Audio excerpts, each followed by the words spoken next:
The war between the United States and China will split the world. Let's talk about that. So, the United States, among other countries in the Western world, have just formed a pact. And that pact is called the Partners in the Blue Pacific. And this consists of Australia, France, Japan, New Zealand, the United Kingdom, and of course, the United States. And their goal is to cooperate better to mitigate the influence of China in other countries in the South Pacific, because the concern is Chinese communism will spread and grow influence in these nations, and then it will diminish hold the whole democracy has in the world, because China is becoming more influential than the Western democratic system that we currently live in. And there's good reason for it, because a lot of the world has lost trust in the United States and many of the Western nations. And they see that the Western world is clown world and will not survive very long as we know it. And the countries that are emerging and that are on the rise and that are doing well are practically doing the opposite of what the West is doing for all intensive purposes.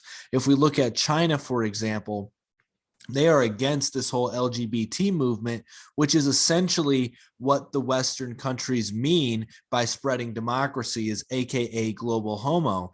And so if we look at China, China had removed, as far as I can tell, the gay scene from Buzz Lightyear, where two men were kissing. They removed it because they don't want to promote that kind of activity. And then you have nations like Saudi Arabia removing rainbow flags in their stores because they say it could be detrimental to children.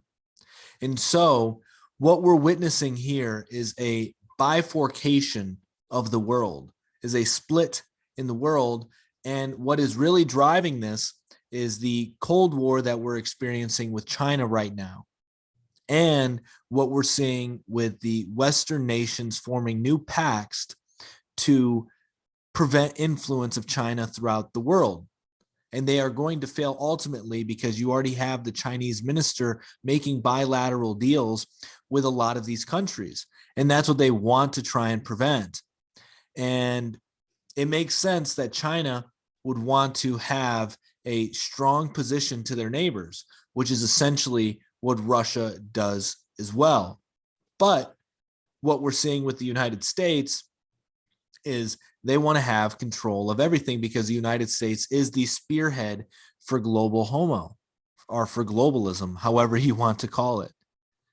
And so in that, we will see the West begin to fall, become less of a major player, and the East begin to rise and become the prominent one, with China at the helm.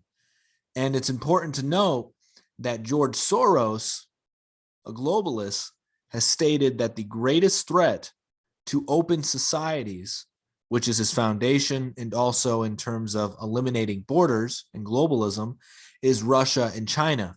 And the reason for that is they are extremely nationalistic. So what we're going to see is a failed liberal democracy and a rise in authoritarian aristocratic regimes based on sovereign nations. This is something that is taking place right now that most are unaware of, especially in the West. There's a growing amount of individuals, especially people in the younger generation, who want to see monarchies, who want to see autocracies. So Xi Jinping was right when he told Joe Biden that democracies are failed and autocracies are the future. I hope you guys liked what you heard. Hopefully you gained some information. If you did, please hit the thumbs up, hit the subscribe button as well, and leave a comment below. Let me know what you think. Much love. Peace.